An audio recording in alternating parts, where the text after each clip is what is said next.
Everybody chill. Figuratively, everybody is freezing because it's crazy cold here in the US right now. But what's also a little cold is the S22 Plus. And I want to talk about something. This is going to be kind of a big picture talk because the S23 is coming. I've made a couple videos already talking about things. There is trouble, I think, in the S23 Plus land because I think that there was trouble in the S22 Plus land this year. And it's a beautiful phone. And before we get into this, before I hurt anyone's feelings, the S22 Plus is an excellent phone. It works well, it has plenty of power, beautiful screen, lots of good things going for it. However, it's not worth $1,000. And here is, I've had a problem with this since they axed the Note last year and they decided to combine it with the S22 Ultra. Why is this important? Because it means that basically they dumbed down the S22 Plus and they're still trying to sell it to you for $1,000. It's not worth that. It's not worth $1,000. It doesn't compete with the other phones that come in at $1,000 or less, especially when you look at the landscape. Last year's Pixel 6 Pro, this year's Pixel 7 Pro, $899, as low as $749 here ever since basically it's come out. I mean, great savings and deals. You look at the OnePlus phone, it was around $900. You look at the iPhone 10 Pro, $999, same price as what you get the S22 Plus for, and probably what we'll see the S23 Plus for. What's different here though?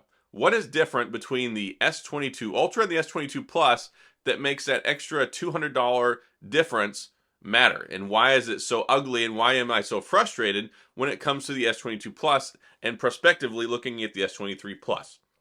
It's because they dumb it down to try and sell you up for the Ultra. And the Ultra had really good sales. The Ultra, I think, was on track to get like 11, it was about 11 million sales midway through the year, which was good. But you have to look at that metric because not only are they selling to the Note audience that has no home because they got rid of the Note, it's also people who previously wanted the Ultra phone. People who had the S21 Ultra, people had the S20 Ultra, etc., etc. So there's kind of two groups of people that are bundled into the same phone. They basically wrote off the audience for the Note, combined it with the Ultra, and they just have this amalgamation of all that stuff going on. So the S22 Plus doesn't have a 5,000 milliamp battery.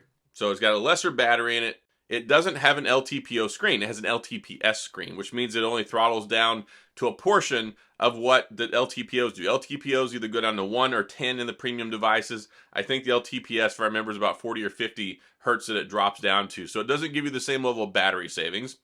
Not a Quad HD Plus screen. It is 120 hertz, but it's limited to 1080p, which is the frustration because when you have a 6.6-inch screen, you should be rocking Quad HD Plus. And for people who say you don't need that, then why do we have it in the S22 Ultra? Granted, the 1080p does look good, but when you're paying $1,000, the OnePlus 10 Pro, Quad HD Plus, you look at the Pixel 7 Pro, Quad HD Plus, you look at the iPhone 14 Pro, 13 Pro last year, Quad HD Plus. So in the category it's competing against, it has a lesser display resolution and it has a lesser quality display, whatever it comes to LTPS versus LTPO. Also, it doesn't have the same level of camera capabilities. Yes, you have 3 cameras on here, but it's lesser because when you look at the S22 Ultra, 108 megapixel camera, 100 times zoom, macro lens, all that's missing here. You get the 50 megapixel, you get the ultra wide and the telephoto here, not on the same level. So there's a lot of different things there. You look at it, you go, okay, this is not a flagship level phone. It used to be a flagship level phone, but it's had so many things taken away from it. And then you also look at the fact that it has no headphone jack, it has no expandable storage, it has basically nothing that makes it stand out or be attractive, other than the green color, which the other phone has anyway. So what is attractive or appealing about the S22 Plus? It's a large phone, and it has a Snapdragon 8 Generation 1. Of course, it only has 8 gigs of RAM too. It doesn't even have the 12 to compete with, like, let's say, the Pixel 7 Pro. So if you want to spend your money, and if you want to spend about $800, $900, this phone's still $999 MSRP. And that's what I expect to see again this next year when it comes to the S23 Plus. Also, another thing, regrettably, this has a cheaper, not as good selfie camera in it versus the S22 Ultra. So many things are dumbed down in this phone compared to the Ultra.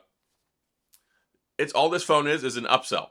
There's a portion of people who want a large Android phone, and this fills that block, but it leaves people with a much lesser experience in many of the feature areas that I find abhorrent that Samsung charges $1,000 for this phone. Now, we can also weigh the other argument where, of course, yes, trade-in deals, incentives, extras, deals, all that stuff. But you have to look at it abstractly. Away from all those things, they're charging $1,000. They're charging $1,000 for this phone. And then you look at other ones like I said, the Pixel 7 Pro, OnePlus 10 Pro, even some other foreign phones, some Chinese phones. You look at the iPhone, there's so much more value, so many more features and higher level quality in basically most of those phones, or all of those phones, as opposed to this. And I am worried they're going to make the same mistake with the S23 Plus. There are people that want to have a nice, thinner, not so bulky, no S Pen, all that stuff. And Samsung has taken that away. We used to have the S21 Ultra, the S20 Ultra. They turned it into the S22 Ultra, basically the Note 22 Ultra. So they took all the niceties we used to get in the larger size model. They took away what you used to get in the Ultra, and you shouldn't have to pay as much. For $1,000, you should get every bit of those capabilities with a slight redesign, still have a good camera, and no S Pen. And I think that that's a lot more fair proposition. I don't think for $999 they should be selling a phone in this configuration or this condition.